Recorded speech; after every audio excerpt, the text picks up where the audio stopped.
Well, if you survived the quarterback roller coaster last week, congrats, because between shock performances, early blowouts, and defenses finally catching up, fantasy football has been a wild ride this year. So who is still worth the ride in Week 11? Let's get into this week's top 20 quarterbacks. What's up, Headliner Nation? My name is Brad, the Rankings King, and before we dive into this week's rankings, just a reminder that these are the consensus rankings from the Headliners team. And for more detailed analysis, check out the start-sit videos already posted on the channel this week. And if you want even more breakdowns each week, join the Fantasy Headliners community by hitting that join button below. That's going to get you access to extra rankings like flex, kicker, defense, and a spot inside of our Discord, which is clutch as we near playoff time. Now, before we dive into Week 11, we've got a few hits and misses from Week 10. And let's start with our trio of hits. We've got Jackson Dart, Caleb Williams, and Jared Goff, and all three of those guys that we had inside of our top 10, and they all finished well inside of the top 10 on the week. Now, what about our misses? And we start with Davis Mills, and there was no one on earth that expected Davis Mills to be the overall QB1 on the week last week, but that pretty much sums up 2025 perfectly, doesn't it? And then what about Bo Nix? He's had 85 fantasy points into 3 games prior to Week 10, and then he gets a great matchup against Vegas, and dude straight up goes Russell Wilson in Week 10. And then what about Sam Darnold? And after being one of the most consistent quarterbacks in the NFL all year, Seattle went up by like 30 on Arizona, and they just didn't throw it in the second half of the game. Okay, so there's your hits and misses. Now let's turn the page to Week 11, and starting in Tier 1, we have Josh Allen, Drake May, Jalen Hurts, Lamar Jackson, Justin Herbert, and Matthew Stafford. We start at number 1 with Josh Allen and 300-yard passing games, rushing touchdowns, and he's coming off an embarrassing loss against Miami to a matchup against Tampa Bay, who allows over 17 fantasy points per game to opposing quarterbacks. At number 2, we have Drake May, and he's the current QB1 overall in fantasy football, and now he gets a matchup against the Jets, who just made Dylan Gabriel look pretty good.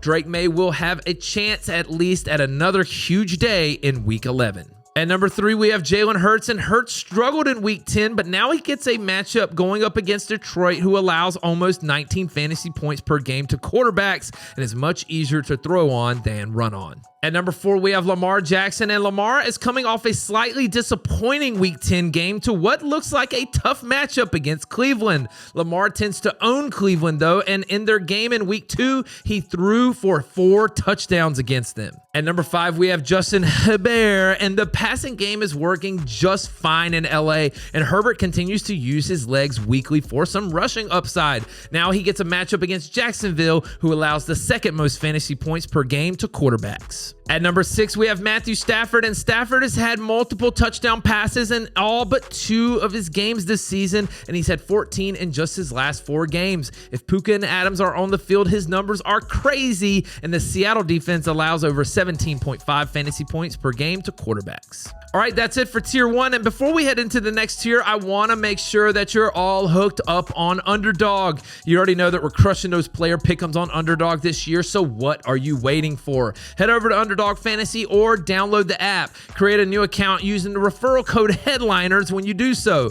Then just make your initial deposit and come join a contest. And if you sign up with that promo code, again, it's Headliners, you'll get access to all of the promos that Underdog offers weekly. And check this out, when you play your first $5, they're going to give you $100 in bonus funds. And so you play 5, you get 100. It's that easy. And don't forget, Jake is also going to be breaking down the best picks weekly in our show on Fridays, and links to join are in the description. We look forward to playing with you on Underdog this week. All right, let's put Tier 2 on the board. We've got Dak Prescott, Patrick Mahomes, Joe Flacco, Caleb Williams, Baker Mayfield, Jared Goff, Jacoby Brissett, and Aaron Rodgers. At number 7, we have Dak Prescott coming off of the bye, and he gets a matchup against Vegas, who just shut down Denver last week. But maybe the Denver offense just sucks, because the Cowboys and all of their receiving weapons should have plenty of opportunity in Week 11. At number 8, we have Patrick Mahomes, and also coming off of his bye week, he'll draw a tough matchup against this Denver defense.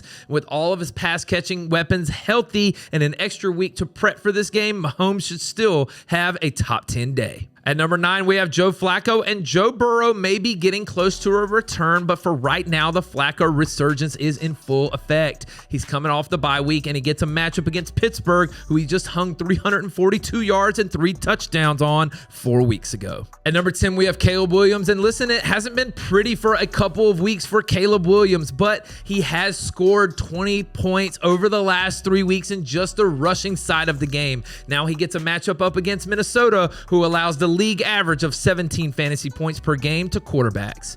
At number 11, we have Baker Mayfield, and Buffalo is much easier to run on than throw on, but running just isn't working in Tampa right now. Buffalo allows the 3rd fewest fantasy points per game to quarterbacks on the year, but Baker's going to have to throw it to have a chance to win. There is some risk here this week. At number 12, we have Jared Goff, and Goff has had back-to-back big games, but now he travels on the road to Philly for Sunday Night Football. Goff has thrown for multiple touchdowns in 5 of his last 6 games, and he's going to have to do it again this week to beat Philadelphia. At number 13, big surprise here, but Jacoby Brissett, and over the last 4 weeks, Brissett is a top 10 fantasy quarterback, and he's thrown for 2 touchdowns in 4 straight games. Now he gets a matchup against San Fran, who allows over 18 fantasy points per game to opposing quarterbacks. At 14, we have Aaron Rodgers, and the best game that Rodgers has had all season was 4 weeks ago against these Bengals. In that game, he threw for 249 yards and 4 touchdowns. Now, while we can't expect that every game, it is a great matchup because Cincy allows over 22 fantasy points per game to quarterbacks. Okay, that's it for Tier 2. Now let's look at Tier 3. We have Bo Nix, Mac Jones, J.J. McCarthy, Sam Darnold, Jordan Love, and C.J. Stroud. At 15, we have Bo Nix, and Bo Nix had over 80 fantasy points in his 3 games prior to Week 10, and then he came out and he looked like he'd never played football before.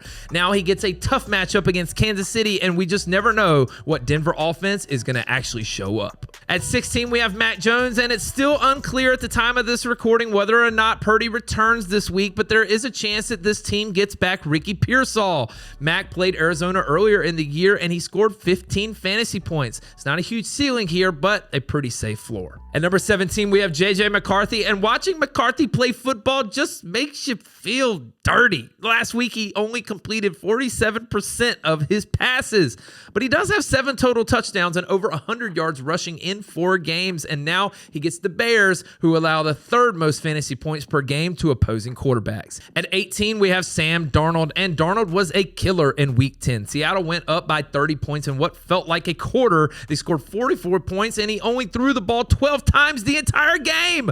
This will be a much tougher matchup this week, though, going up against the Rams. At 19, we have Jordan Love, and there's no reason for the Green Bay passing offense to struggle like this. The play calling is just vanilla, and Josh Jacobs is scoring all of the touchdowns. Dobbs and Golden are banged up, but this is a great matchup against New York, who allows over 21 fantasy points per game to the quarterback position. And then at 20, we have C.J. Stroud, and he should be coming off of concussion protocol, and he gets a great matchup going up against Tennessee, who teams have been able to run and throw on here as of late. So there's your top 20 in tiers 1, 2, and 3. And we've got a couple of guys on the outside looking in with Jameis Winston, Tua Tagovailoa, Marcus Mariota, Michael Penix, Trevor Lawrence, Geno Smith, and Justin Fields. And come on, that's how the quarterback board shakes out for Week 11. And every start matters now. So play the matchups, trust the data, and stick with the guys who've actually earned it. Let us know who you're locking into quarterback below. And as always, Headliner Nation, thank you for watching. Analytics off the chain, all the channels not the same. Jake and Kyle, you know the name. Headliner Nation, we running the game.